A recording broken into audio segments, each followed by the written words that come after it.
Join Cell Academy, Goa's best coaching for IIT, JEE and medical exam preparations for class 7 to 12. Register today for Salary Talent Search exam for class 6 to 12. Admissions are now open for repeaters medical batch for NEET 2022. We are sending for notification.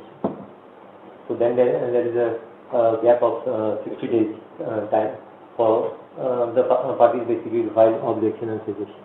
We have submitted the proposed rates to the government. Government has approved for the approval.